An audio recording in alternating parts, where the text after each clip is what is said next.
Hello, I am live. Yesterday my battery drained again at the chapter I was reading in Lord of the Horizon. It's one of Joan Marshall Grant's farm memory books. And this chapter was entitled Legions of the North.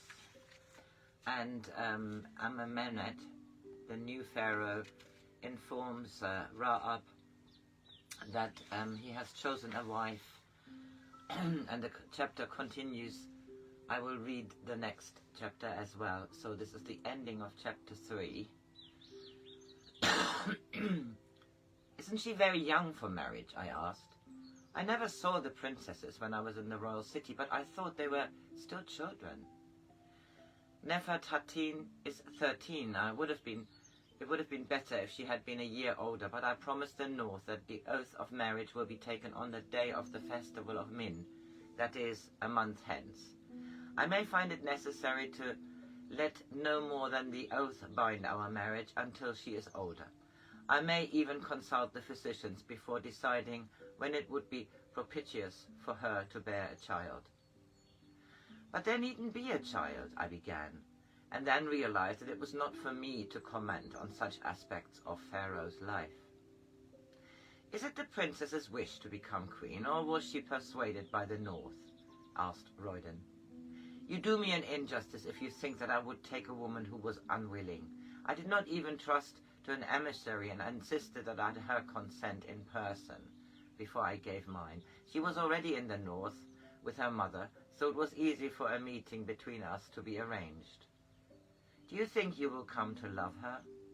How can I tell, as I yet only know she is beautiful, with a beauty which shows no trace of her mother's foreign blood?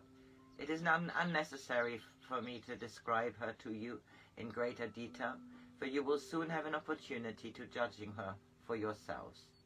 I wish Royden, as Lord of the Horizon, and the nomarchs of the Oryx and the Jackal to come to the royal city some days before the wedding, so that an opportunity can be made for her to meet you without formality.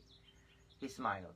At least Royden must admit that I have not forgotten one of the Watcher's rules of marriage, that a man shall give his wife every opportunity to share his friends.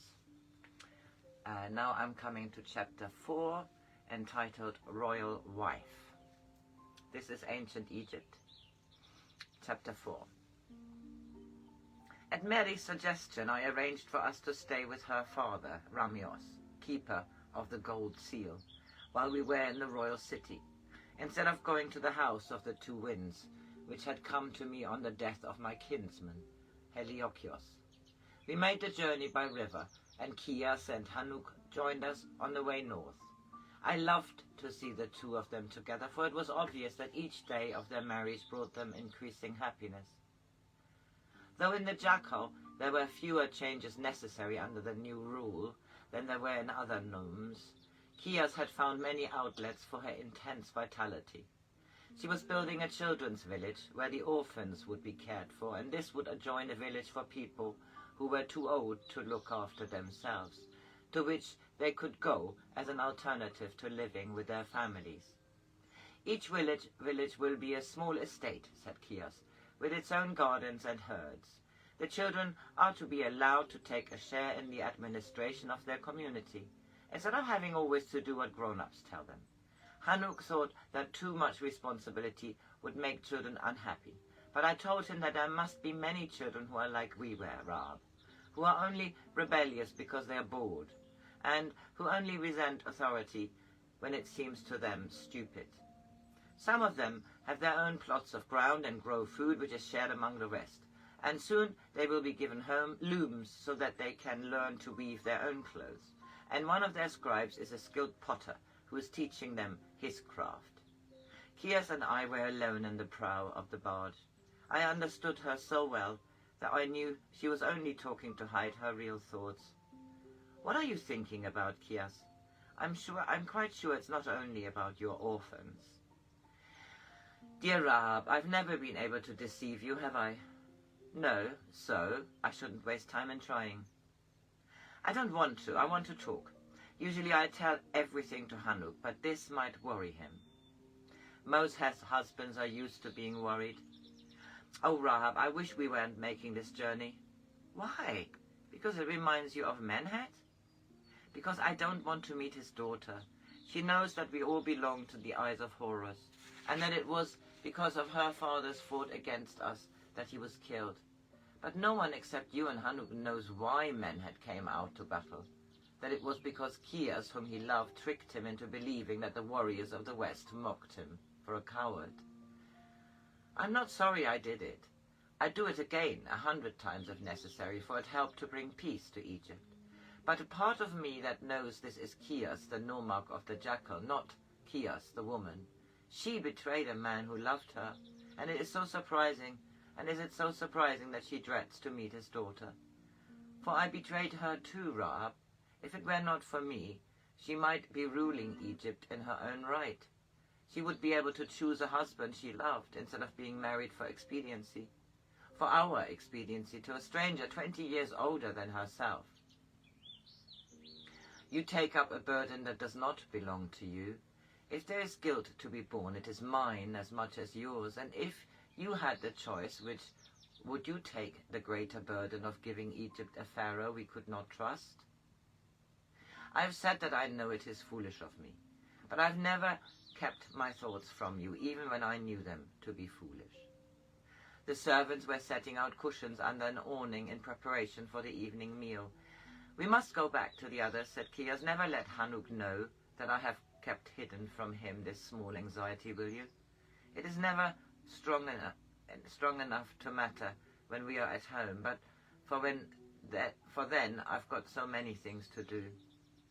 Building an orphan's village to make you forget another orphan? Sometimes you are almost too discerning, my Ra-Ab, but I love you for it. Tall gilded poles set like racks of spears on each side of the pylons flew pennants of scarlet and yellow. Amenemhet's colours at every gateway of the royal city. Masts roped to each other by garlands of flowers that had been set up in the streets between the rows of shade trees. As Ramios' litter-bearer carried us towards his house, I saw how different were the crowds to those which had been here when I was in the city before the dawn. A few people still looked anxious or furtive, but for each of these there were 100 who smiled, as did the people of the Oryx. The 80 ram-headed sphinx of the great avenue set up during the Dark Dynasty had been allowed to remain, but the cartouche of the tyrant had been erased from the stele, which each held between its paws. Ramios welcomed us as though we had been away for only a few days. Acting on secret instructions from us, he had absented himself from the royal city during the time of siege. But his action had not been considered suspicious by those who upheld Menet, and when Amenemhet became pharaoh, he had returned to find his possessions undisturbed.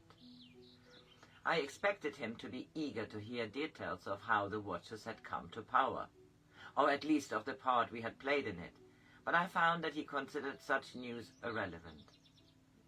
He had disapproved of the old regime only because the officials were corrupt, and so had greatly increased the difficulty of his keeping a faithful record of the tallies of the royal treasures.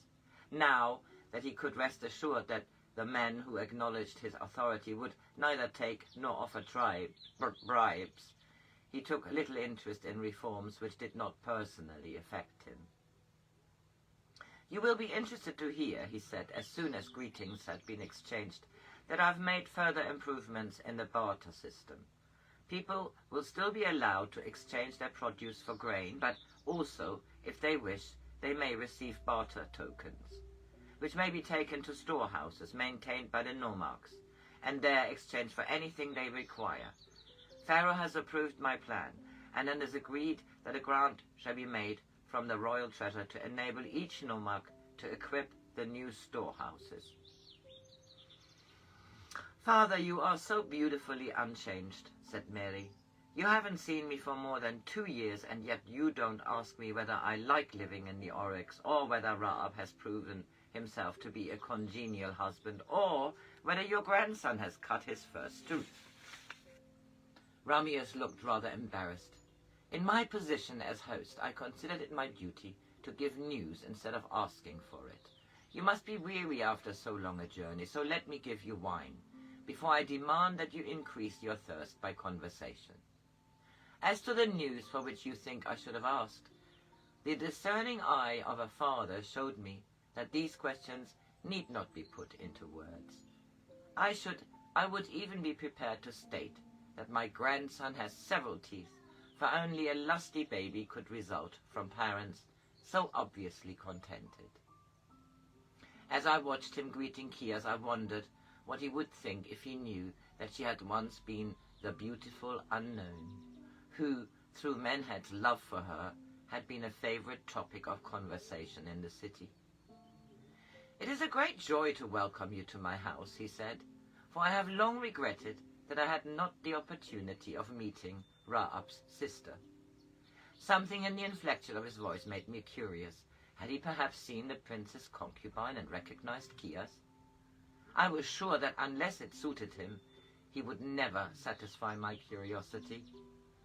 Later that evening, he said to us, "Pharaoh has informed me that tomorrow we are to have the honor of receiving the future queen as our guest. He wishes the meeting to be informal, and they will come here after sunset, so that the other officials of the court shall not consider themselves slighted in not receiving an equal mark of the royal favor."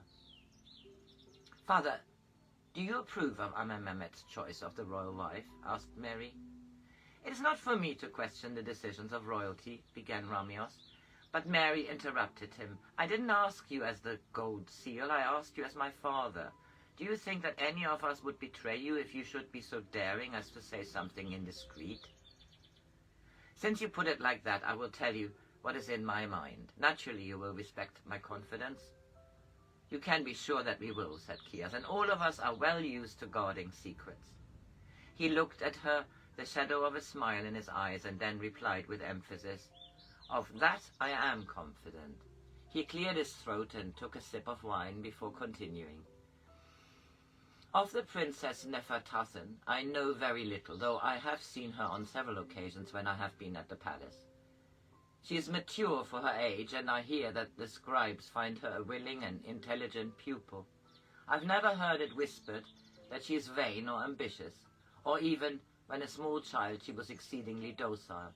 One might almost describe her as clay, in which the potter has not set his thumb." "Poor Amenemhet," said Kias. "She sounds most terribly dull." "That is not necessarily an unfortunate quality in a queen," said Ramios severely. "The ceremonial of court life is not particularly diverting, and one who, shall we say, required a wider scope for her exceptional talents." Here he paused and sent a piercing glance at Kias from under his heavy eyebrows. "Might find it difficult to fulfill her obligations with dignity and discretion."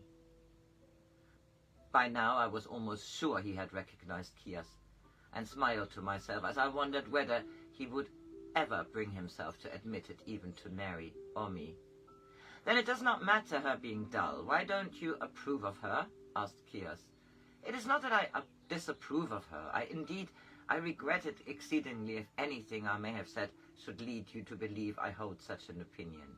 I am doubtful of her suitability because her mother is a foreigner, a Babylonian, a race whose creation ably demonstrates that the gods have a secret purpose, which is beyond man's understanding.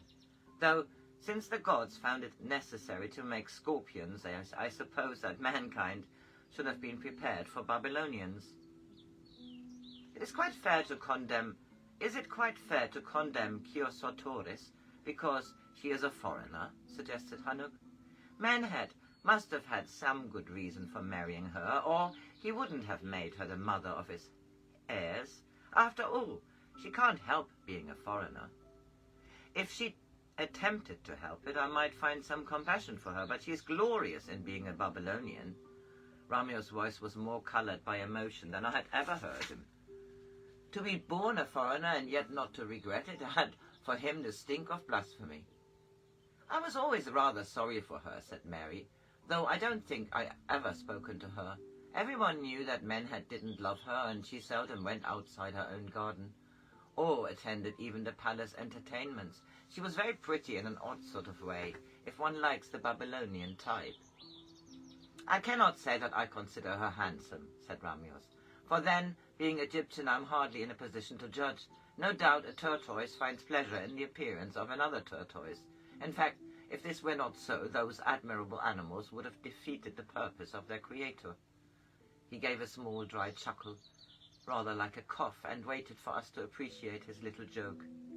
When he had done so, he said to Mary, "If you considered Menet's wife to be of retiring disposition, one deserving of pity, then your ear for gossip was not so excellent as I should have expected. She remains in her own apartment as a spider remains motionless in its web, knowing that without further effort her prey will become enmeshed.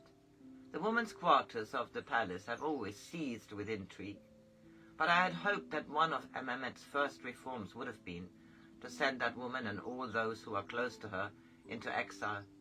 It would have been to inflict no hardship to send her back to her own country, a country which she considers to be so vastly superior to our own. That she is to be allowed to remain here is in itself a disaster, but that she should be about to assume the title and privileges of royal mother is, I consider, almost too horrible to contemplate." While I was discussing the events of the day with Mary before we went to sleep, I said, "How much reliance do you think we ought to put on your father's estimation of Kiosutores?" "I don't know, Ra-Ab. That's what I've been wondering all the evening. He has always disliked foreigners, but none as vehemently as he does the Babylonians. He was a friend of Amenemhet's father, the old vizier, and tried to persuade him to oppose Menet's marriage. It was arranged because an alliance with the Asiatics was considered expedient, and I don't think that Amenemhet was given any choice. I have always thought of her as stupid and terribly shy. Certainly it never occurred to me that she might be a sinister influence. Do you think it's our duty to tell Amenemhet what we've heard? We needn't say it came from father." "No, he would never listen to us. Now that his decision to take Nefertari as his queen has been announced, it would be as bad as though he broke his oath if he withdrew it. The poor child has done nothing to deserve such an insult, and surely Pharaoh is wise enough not to be disturbed by a scheming woman." "But he'll never be happy. The mother is evil and the child is a fool, if we were to believe what we hear. And father is much more shrewd in his judgment of character than one would think to hear him talk. If Nefertari changed her mind about the marriage, then the royal oath would not be affected. Couldn't you convince her that no woman is happy who marries a man she doesn't love?"